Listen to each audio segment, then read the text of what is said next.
Assalamualaikum dear students. I hope you all are doing well. Today I'm here with the second part of the living things and environment.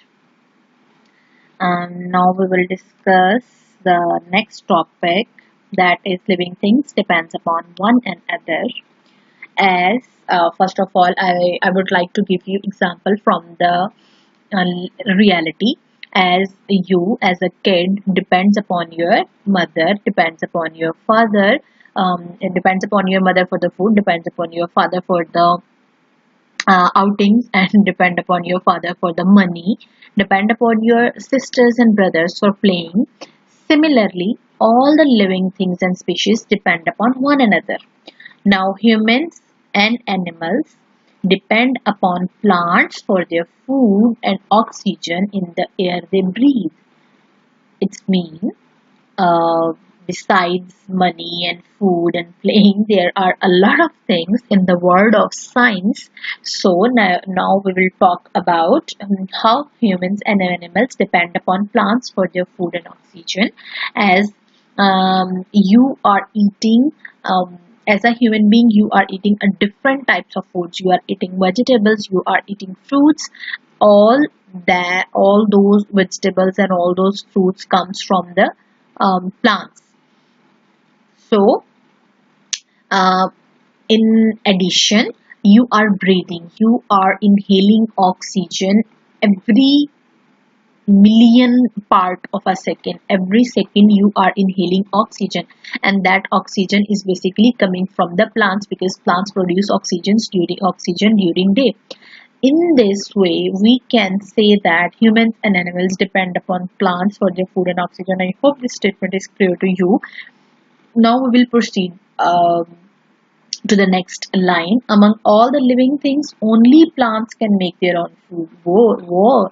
The humans basically cannot produce their own food. They depend upon the plants for the food. They depend because we eat vegetables, because we eat rice. That is also a type of the production from the soil. So we can categorize it as a crop, and then we eat fruits that also comes from the plants. So we as human beings cannot produce our own food, but the plants can produce their own food, can make their own food. That is why plants are the producers of the world. So basically, producers are the living things that can make their own food, and only plants in this world can make their own foods. That is why producers are the plants only.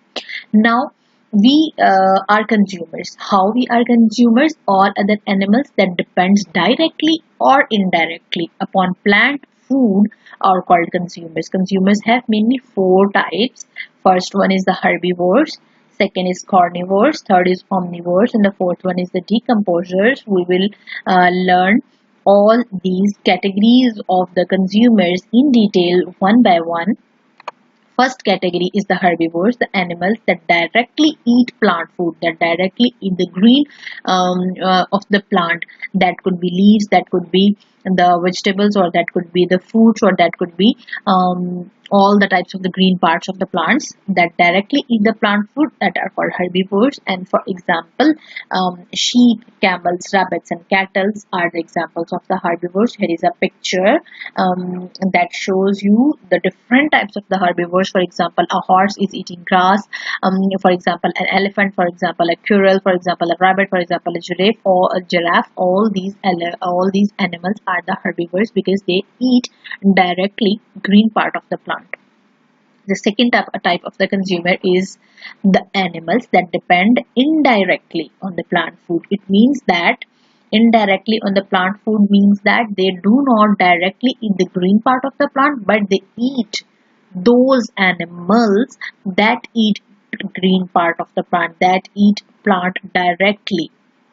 So we can state the carnivores as the animals that depend indirectly on plant food and eat herbivores are called carnivores. For example, fox leopards, and there are a lot of examples of the carnivores. There is a bald eagle, there is a wolverine, there is African wild dog, there is a saltwater crocodile, there is tiger, there is a great white shark, there is a orca, there is Tasmanian devil, there is Komodo dragon. All these animals are carnivores because they eat other animals. That though because they eat other animals, those are eating green part of the plant, those are eating plants basically. So here are the two types of the consumers. First one was the herbivore and the second one was the carnivore. Herbivores are those types of the plants, those were eating plants directly or the green part of the plant, and carnivores are the type of the animals that are eating herbivores basically. Third type of the consumers is that feed on both plants and animals. Herbivores were eating only plants, carnivores were eating only herbivores, basically only other animals. Now the third type is basically that is eating both plants and animals. That type of the species that are eating both plants and animals are called omnivores. Pigs, bears, and raccoons are the examples of the omnivores. And here is the picture of the pigs and raccoons.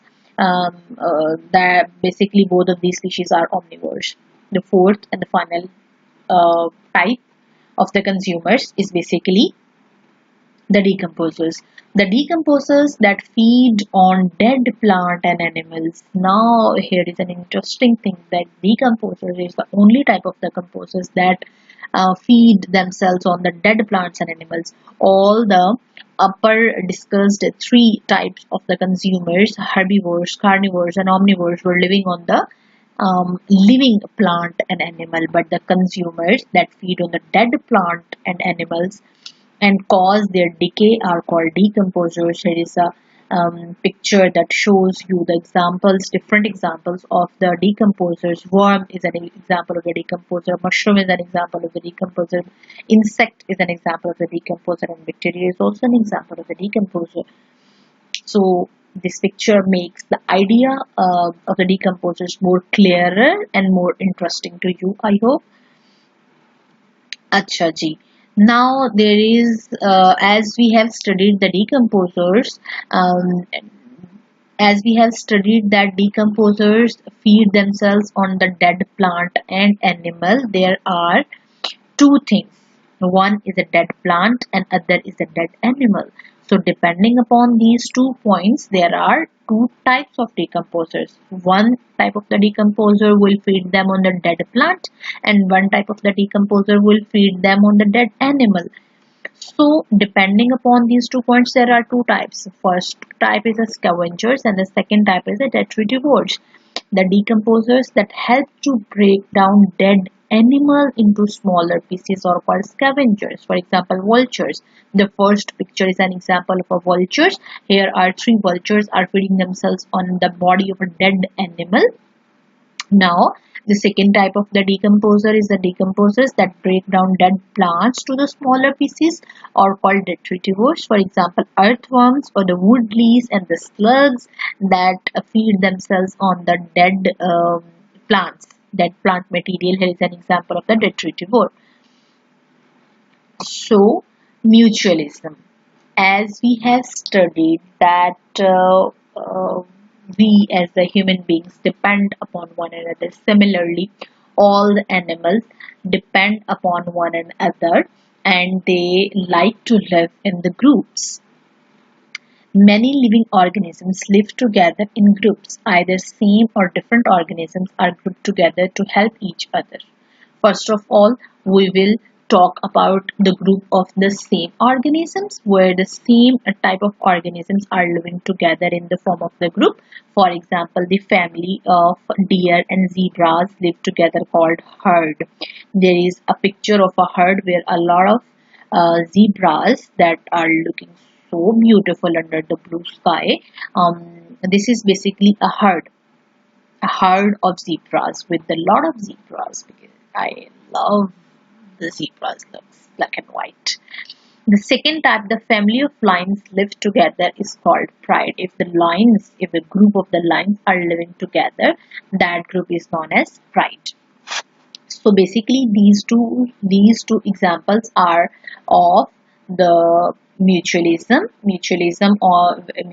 in the same type of the organisms. Now there is another type of the mutualism in which different type of the organisms lives together to help one another.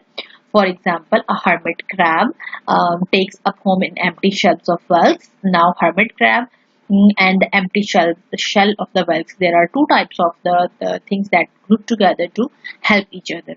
African grassland birds called oxpeckers. African grassland birds called oxpeckers cling to the skins of zebras and giraffes and antelopes and other large animals to basically they stay there. They find their place to live on the skin of the zebras and oxpeckers. That is why this is also an example of the mutualism in the different types of the organisms. Now, mutualism in plant. The examples that we have discussed earlier, the herd, the pride, the hermit crab, the oxpecker, all these examples were of mutualism in animals. Now mutualism in plants.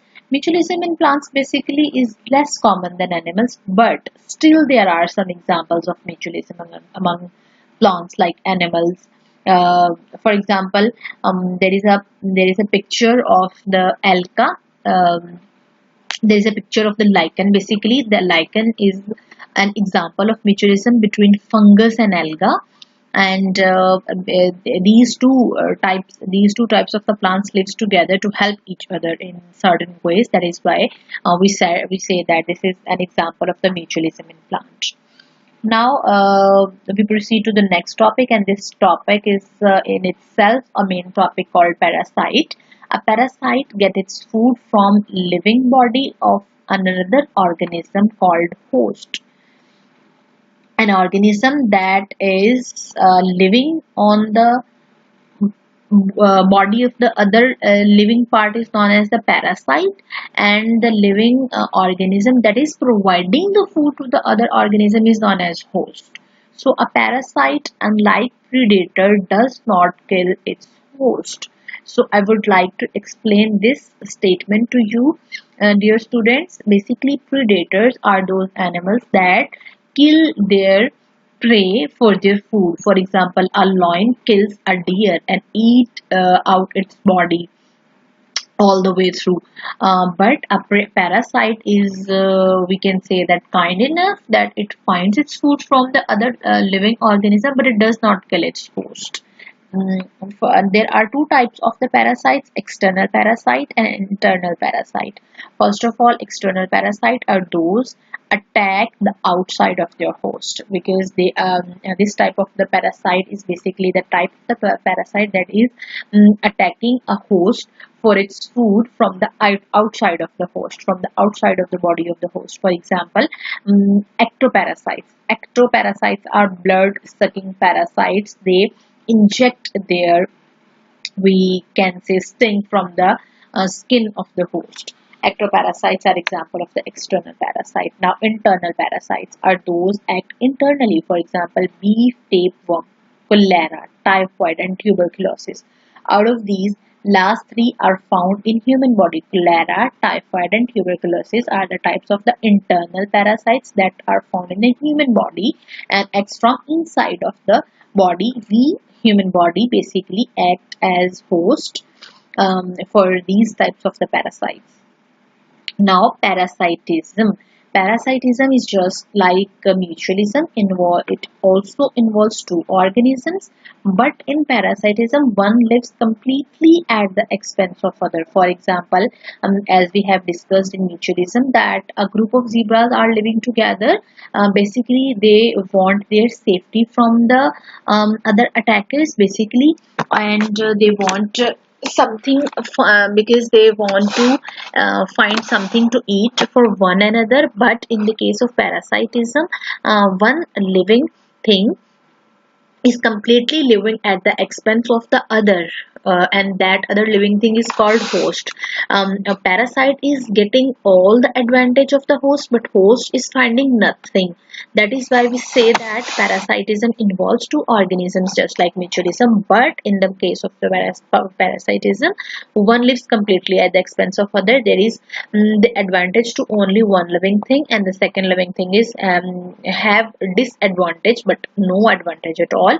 For example, I think this idea will be more clear to you by quoting an example. So that is why I'm quoting an example. For example, lice in human head, lice or lease, whatever you want to pronounce it, in the human head is an example of parasitism, because in this case this parasite lease is sucking human blood from the human head, but the human being as a host has no advantage of this lease. Disadvantage it has. There is no advantage.